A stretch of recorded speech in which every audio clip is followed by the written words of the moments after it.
Hello, reader. Thank you for joining us. This is the Christian Readers Community Podcast. On this podcast, we will be discussing with fellow readers and authors. You will never lack for good conversations and recommendations of Christian books. If you're a lover of literary works, fiction and non-fiction, then you have made the right stop here. Thank you for joining us again, and I hope you listen to every podcast that we get to put out for you. Thank you.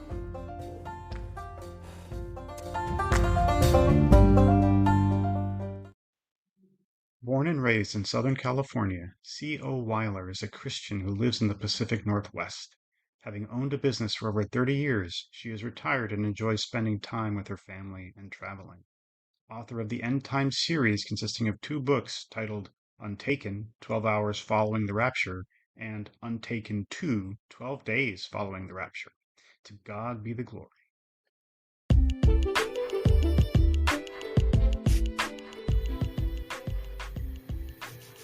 Hello everyone and welcome back to the Christian Readers Community. I have with me another amazing author. As a matter of fact, let me give this little disclaimer. I've been talking with her behind the microphone and wow, it's conversing with her has been really fascinating and I can't wait for you to hear from her. Welcome to the show, C.O Wyler. Welcome. Thank you very much, Faith. I'm glad to be on the Christian Readers Community. Yeah, it's wonderful to have you here.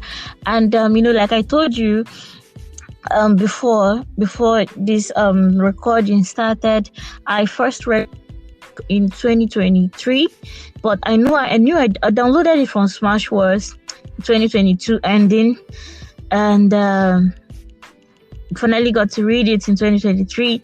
And I never knew that in 2024 I'll be having a one-on-one conversation with you. So it's really wonderful to have you here. You're welcome to the show once again. Thank you so much, Faith. It's great to be here, and I hope I can tell you about my 2 books that are the End Time. It's about the End Time series, and I just am glad that you read the first book and it clicked with you, that you remembered it so much to want to read the second book. And I always find that God works in mysterious ways for you to even read it so long ago on the first book. And then here we are talking about that book and the other book now a whole year later. So again, it's a God thing, and I'm sure God has a reason behind you and us talking right now.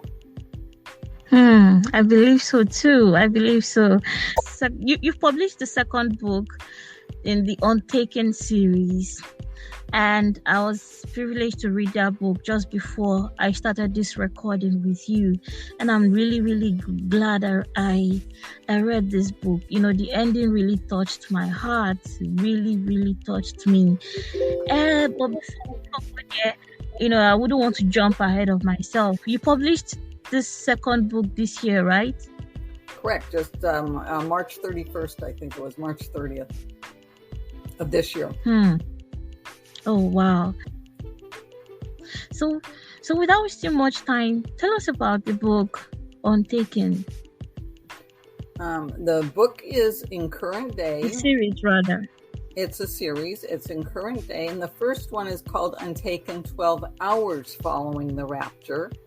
And the second one is called Untaken 2. It's book 2. And that's 12 Days Following the Rapture. I do not date set on when the rapture will happen, but it's in current day. All the writing is as if it happens right now when you're listening to this podcast.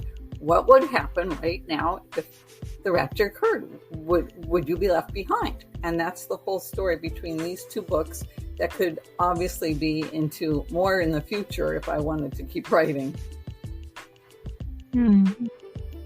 Okay.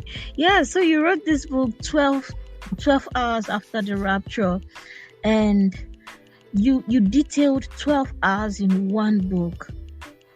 Yes, it was something that I kept on following this book because I just wanted to know how you were going to wrap up, or maybe just write scene that took place, several scenes that took place in 12 hours in one book. it felt like it was, asking for too much. And really, you did it. Now, the second one was 12 days after the rapture. I'm going to ask you, are we going to expect another book maybe like 12 weeks after the rapture, or 12 months after the rapture? You got it there, Faith. I could do 12 days. I could do 12 weeks. I could do 12 months. But I can't do 12 years because I don't think that, there's no date in the tribulation of when it's going to start. We don't know when the rapture is going to start. We don't know when the tribulation will start. There could be a lag between the rapture and the tribulation. But we know when the midpoint of the tribulation is. That's in the Bible. That's the when the Antichrist goes into the temple and desecrates it. It's called the, I forgot the name of what it's called. And we know the end of the day of the tribulation, so we can backtrack, so we can find out those 7 years going back in history. But right now we can't do it. So yes, I could write more books, but I think I could only go to 12 weeks and 12 months. So let's talk about your main character, Sarah. Yes. So the book starts with you're inside Sarah's head. And this is unique because you are watching and seeing and feeling and hearing everything she does. You are just there. And she has an AI implant in her head that she allows it to happen because she can make money doing it. And all of a sudden before the rapture happens, I have to take a few chapters to set up that she is pregnant. She has an aunt that her husband said she cannot stand. After a while, you even can't stand Sarah because she's obnoxious. She's self-absorbed. She only cares about herself and not even her husband in some cases. So that's where the point of the book starts. And then I have to lay out her history and what she's like and everything. So those 12 hours I can spend some time before that rapture happens, explaining Sarah before the actual rapture occurs. So let's say the rapture occurs and she's pregnant. What do you think would happen? What happens to that baby? That's addressed in the book. What happens to her husband? Why can't she find her husband? What happens to her aunt? What happens to her friends? All these things are brought up in those 12-hour period for you to see and you to feel. In the second book, I don't want to give the ending of the first book, obviously. In the second book, the story carries, and you know why. The second book is more of the 12 days. So how do people live? How do people deal with it? Is it chaos, as a lot of other writers write? I don't think it's extreme chaos, but I do think there's a lot of problems going on with food shortages, with car accidents, and people stealing from other people, the grid going down as far as the government system. And I address all those in the 12 the 12 days compared to the 12 hours. So each one gets deeper and deeper. And in the second one, the artificial intelligence implant is a key player in the story, and how both books concentrate on control. Is Sarah in control, or is the AI in control, or even is God in control? So that's the basis of the whole series of the end times, is who really is in control, and who then, as you take it in personal relationship, are you the one in control, or have you let God be in control?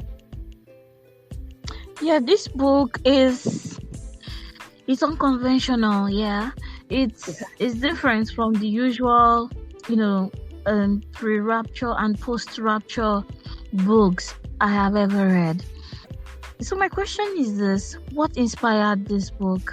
When I was, the book was inspired to be, but when I was 6 years old, I became a Christian. Now, a lot of times you think, okay, 6-year-olds, you do not know much. And I didn't. I Christian, got baptized, went to church. My mother was a strong believer. When she became a Christian at age 40, all 6 kids of us became Christians, but my dad did not. It was very hard relationship between my parents from that point on, because my dad refused to believe.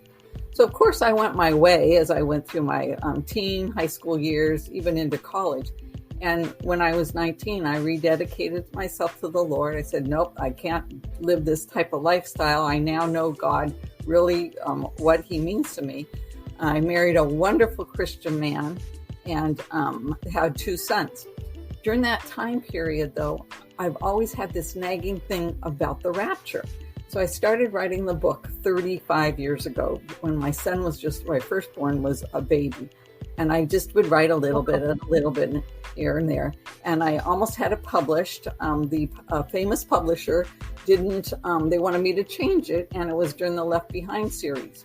Well, they just all of a sudden reneged on the whole contract. And so I said, okay, shelve it. I rewrote this book 5 times. And each time I got more and more frustrated. But again, the Lord has plans. God always has these little plans for you. Had I written the book back then, it wouldn't be the impact that it was today. It didn't even have the idea of it written from first person and you're inside the person's head until the last rewrite. And so that was the inspiration. Was I just always wanted to know what happens if the rapture happens to me right now. And I would go through all my whole daily life thinking, am I driving a car? Okay, I'm gone. What happens? Is my child gone that's sitting in the back seat? Do you believe in the age of accountability? And if so, what age is that child? What about the baby inside me? Is that baby taken, or does it just fall out of me and whatever? So I applied this years and years of just different scenarios in my head. And that's what just was the driven purpose until I got it to this point on the first book. On the second book, I did not, after, if you read, the ending of the first book, I was not going to write another book. I had it. I said, enough's enough. It's too much thinking. I had my own business. I had a lot of things to do. The second book, though, I wrote it in 6 weeks. And it was a God thing. The Holy Spirit directed me every single way, showed me what to write, how to write it. The scenes just popped up. The ideas came up on the computer. I would research something and there would be names for me. There would be things. So both books were inspired by the Holy Spirit. If you really want to, nitty gritty it down, it was the Holy Spirit. Writing a book in 6 weeks, that was incredibly fast. Wow. Okay, so let's talk about AI in these last days. How big of an impact do you think, or what kind of role do you think AI is going to play in these last days? I mean, I read it in your book, but I'd like to hear from you. In the more that I research AI, I have a friend, Scott Townsend, who inspired, who did the part about the Rapture kit in the book, and he is very into AI. And I even had him read the pre-done part of my book to make sure that it was accurate. But AI is taking over us. There's it's really called AGI, which is artificial generated intelligence, meaning that it can teach itself to learn, to be more human, to from what it learns, it looks better. And I mentioned that in book 2. And I think that that's what's going to be taking over everything that we do. And we're so used to it with the Alexa, with the our computers, with our cell phones, with everything that we do, we're being tracked anyway. So I think it's the perfect portal for the Antichrist to rise, either now, before the rapture, or during it. But I don't think that the Antichrist will be pivotal. I think he won't be pivotal until the rapture of the saints is taken out of the world. So let's talk about you as an author. What finally moved you to say, okay, I think it's the right time? Or, okay, I know you said that this book were inspired by the Holy Spirit and he led you. So, but what are the events that finally made you to, okay, push publish on this book? Because you wrote the first one in 35 years. Now, then the second one took just 6 weeks. So would like to hear from you the backstory of, or the behind the scenes story of author C.O Wyler. I think that it's a God thing. We do things, even like this podcast, it's a God thing. And we don't see it until we look back in time. And I am 67 years old. I had my own business running a company in my home. So I just was more telemarketing, phone work.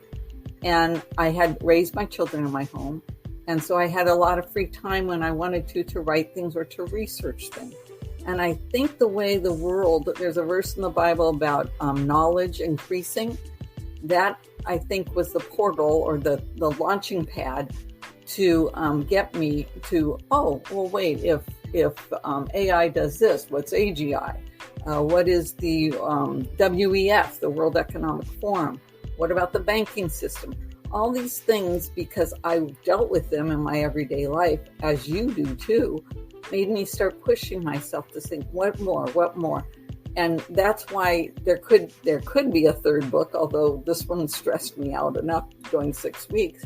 But I think that I'm a type A personality, and I just kept having my boys growing up, going to school, going to college, and the business and everything, that I kept pushing it on the back shelf. But I always wanted to know, okay, what does the Bible say about the rapture?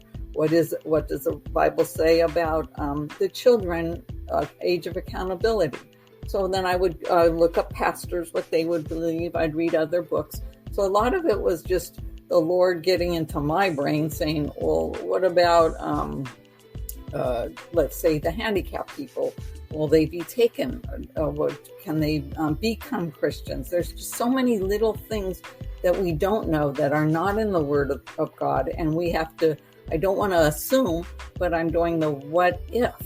What if I was in your mind, Faith, right now? What would I be seeing or hearing that you're thinking? That whole thing intrigued me. So it was more of a slow boiling point to get to the point where I had to do it. And after I did the first book, that was it. I thought, okay, I'm done. I'll just market it. The first book is free as an ebook everywhere. I'm done with it. And it's rated extremely well on Amazon. Sometimes it's always been the top 50 in the free category. The second book, I only was interested in doing it because two of my girlfriends nagged me enough to say, well, you should start writing. You did the first one, you should do the other one. But I just couldn't do it. But again, the Lord pushes me. So when we are living our daily lives, certain people push you to do certain things. I'm sure that's true of you too, right? And all right, so this was what somehow these two girls kept nagging me enough to say, okay, I'll start writing. And then the Lord just brought instantly so many things that I would be watching television and something would come up on the TV news and, oh, I'll put that in my book. Or a name or a pet. Different things would come up and, oh, I got the perfect scenario. So it was truly a God thing, and I was right and ready. I think that the best way to be is if you're listening to the Holy Spirit, that's the best way to be. But you have to be in the Word, you have to be reading, you have to search the scriptures, because there's a lot of theology out there that's completely wrong, and some of it could have parts to it that's right. There's debates about if the rapture happened, is it due to alien spacecraft taking us, or is it the virus? It's a 50% of people saying it's one of those two things. What if something else comes up next month that it could be the third option? We don't know. So I try to keep the book as open as possible so that this is my interpretation at this point in time. But in 10 years from now, when I'm in my late 70s, it will be a completely different theory. See what I'm saying? So yeah. I don't know. I just know that it was that God needed me to put it out, and I did it. And I'm now watching the things fall into place of, oh yeah, I wish I could. At the first book, I was adding to it every 3 months. I would add things about the train derailments in America, the air balloons, the Chinese air balloons. I even added those in the novel, like just putting in 1 or 2 words in the ebook. and re-uploading it because I wanted it so up to date. But I could be doing that for the next zillion years if I wanted to keep it that up to date, but I don't see how possible that is.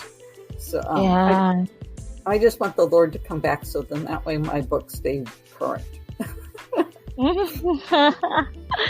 Oh, why? I wish.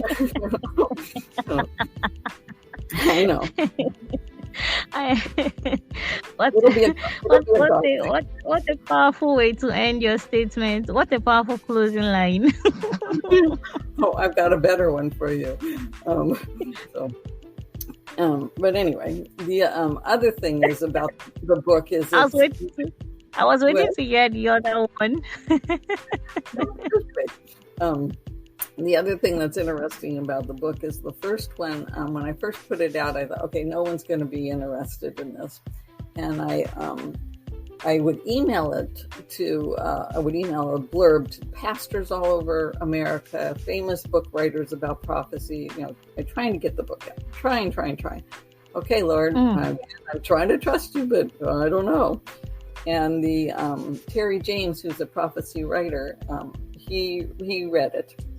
He wrote a great commentary on it, and he had 100,000 followers on his podcast, his website, and it was free. So I had so many downloads that's what pushed it into this great thing on Amazon that it's still riding that wave. But I'm constantly, I think marketing a book is worse than writing a book. I think that it's so hard. You have to keep doing things like this. So on the second book, the problem with a sequel is nobody wants a sequel unless they've read the first one. So I'm because it's only been out a month, I'm having more struggle trying to get the sequel out, which I think, I don't know about you, but I think it's a far better story. So I liked it. I agree. I just thought the second one was more intriguing, and I think men would like the second one compared to the first one, which was a lot of emotion about her being pregnant. Yeah. Yeah. So the book, like I said earlier, it's very peculiar, and you mentioned lots of topics. I mean, you handle lots of topics, with one that includes nations, wars, and rumors of war. And it's just one, we are out of time, and two, I wouldn't want to give anything away, so I wouldn't want to go deep into those places, into those parts. But what I would say again is that this book is very peculiar.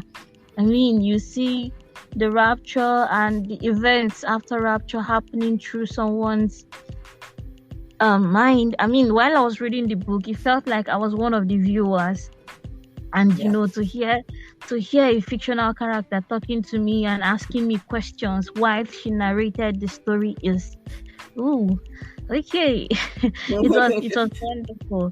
Yes, it was wonderful. But there's one thing I really like about this book. The main character herself had some, character challenges that, really, really incited, the emotions of the readers. Sometimes I was very frustrated at her. Sometimes I was like, oh, now you're talking. Come on, move on. And sometimes I'm like, oh, Sarah, not again, Sarah. Sorry about that. Very, very sorry, but it's, I did get you interested in reading it, so that's why it was there. Mm-hmm. The other thing I don't want you to hold me accountable to is if there's any biblical errors, because of course we're human, so I'm sure there's biblical errors about the try sound that I said. Some say people won't hear that sound. I said, well, why not? Why wouldn't they hear that sound when the rapture happens? It's in the Bible. So, but it doesn't say who does, and it's even on why. So yeah, there's a lot in there I could get more into in another book. I'm so worn out from the second one that I need to now regroup. Sure. Try and take out the time to rest. And what you said about marketing was really I don't know, so many authors, they say the same thing about marketing. I think that's the hardest part of writing. This is why we as authors appreciate even the littlest review from a reader. It goes a very long way. Yeah. And So before reviews are so hard to get. They're very, very hard to get. People they'll read something, oh, it was wonderful. Oh, could you please just write one word down, please, on Amazon? So yes, I agree. I mean, you're an author, it's extremely hard and it's very frustrating. Yeah. So because the first book is free, I don't know if we should still go on to read an excerpt from your book. Or do you think they should, just get the first one? Or would you like to read an excerpt from the second one? It doesn't matter to me. I never picked out an excerpt, so I don't want to tell too much about the second book because of the first one's ending. The first one. Yeah. Okay. So if I read the back of the book, I think the back cover of each book, that might help. Would you like me to? Yes. Okay. Book 1. If the rapture just happened, would you be untaken? What would you do? Your husband is missing. You don't want to be pregnant. You witness a horrific airplane accident and you learn all babies and young children have disappeared. 28-year-old Sarah Colton may think she's in control, but she's far from the truth, not realizing the pre-tribulation rapture has occurred. Enter the writer's mind as she deals with this eminent, amazing event. Book 2 says, you've agreed what the rapture has happened. What would you do? You agree to an artificial intelligent implant so viewers can see, hear, and feel whatever you experience. But are you still in control, or is AI? Continue in the protagonist's mind and learn what happens during the 12 days that follow this incredible event called the rapture. So you heard it. And because the first book is free, we wouldn't want to, we're not going to bother going into reading an excerpt from the second one or even the first one, because we believe you can have it all when you visit any bookstore, any online platform where books are sold. You'll go to the free section and you'll see her book. As a matter of fact, if you type it out on Google, you'll find it there. But even better, go to the description section of this particular episode and you will see the link to her books to read. And you click on it, then you would be able to access all the platforms where the book is available. So, but besides those places where books are available, how else can someone reach out to you if they wanted to, let's say, your social media or an email address? May I say that the 2 books right now, the book 1 is free as an ebook only. The print copy is not. I'm sorry, it has to be a charge fee. The book 2 is only $2.99 as an ebook. And I do run occasional programs and free, doing it free. I've already did one over Memorial Day. But the problem with Amazon is they will not let you do a free book if it's not a KPV book. So I have it at 99 cents whenever I run this. So I do that occasionally. But again, if you buy the print book of 2, it also costs money. If you want to find me, like she said, just look it up on internet under Untaken, C.O Wyler, and that's Wyler. It's under books 2. It's the number 2, read.com/untaken or books2read.com/untaken2, TOO. And that's where you can find them. I am on Facebook under author C.O Wyler. My first name is Constance. I am a female that's 67 years old. So, and married. Don't send anything my way. So yes, So that covers where you can find it online.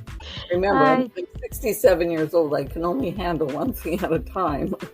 At the time, yeah. Getting older. This is why we need the rapture to happen. I'm getting too old for this. Call me selfish. Come on. Yeah, it's true. I'm very selfish. I do want the rapture to happen. And for all you listeners out there, my ending line is, I hope to see you in the air very soon, because I'm getting very old.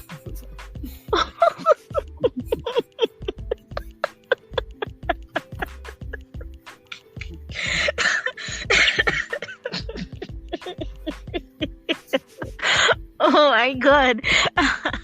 No, I'm not sure if I was supposed to laugh this much. I'm sorry. The books aren't funny. They really are not. So I hope this part isn't online, but the books aren't funny. But, it is true. Yeah. Seriously, I wish the rapture would happen right now. But there's one more person that God has to save, and that's what we're waiting for. So maybe my book, it's to God be the glory, because maybe my book will help one person come to Christ, and that's all we really. That's why we're here. So, amen to that. and I'm still young, so I'm not really, while I'm expecting the rapture, I'm not hoping it happens now, please. Okay, well, it should be your priority and your goal, Faith, because it's the main goal in our lives is to glorify God, and for me, I hope He comes soon. Yeah. Sure. As a child of God, I believe in the rapture. I believe in the second coming of Jesus Christ. I believe, in the I believe that the tribulation will happen, and I believe all, and I know it's going to happen, and I'm quite ready for it. But if we still have a few years to go, that will give me a number of time to do a few more things. Like I said earlier, I'm still very, very young. But then again, what's the point? So, I know where you're coming from, though. I know even a friend of mine, a girlfriend of mine, she used to say, "Oh, I want my sons to grow up. Oh, before the rapture comes. Oh, I want my sons to remarry. Oh, I want to marry. Oh, I want my sons to have children." Well, that's not in God's timing. Everything's in God's timing. So all I want now is a rapture. So maybe it's just that I'm older. So I don't know. That's my hope. So Maybe. Anyway, maybe right now while we're talking, one can hope. Oh my. Anyway, this has been a wonderful, wonderful and entertaining conversation with you. And I do hope you keep writing, because I'd really like to have you back here, to tell us about your third book. Maybe even if it's not a rapture book, or maybe even if it is not a book featuring the rapture, you could write another one, and I'll be very, very happy to read your books again. Thank you very much. Yeah. Thank you too. Thank you for coming. This is where we're going to be drawing the curtain. And until I come your way again next time, I'm saying stay safe, stay blessed, and bye-bye everyone.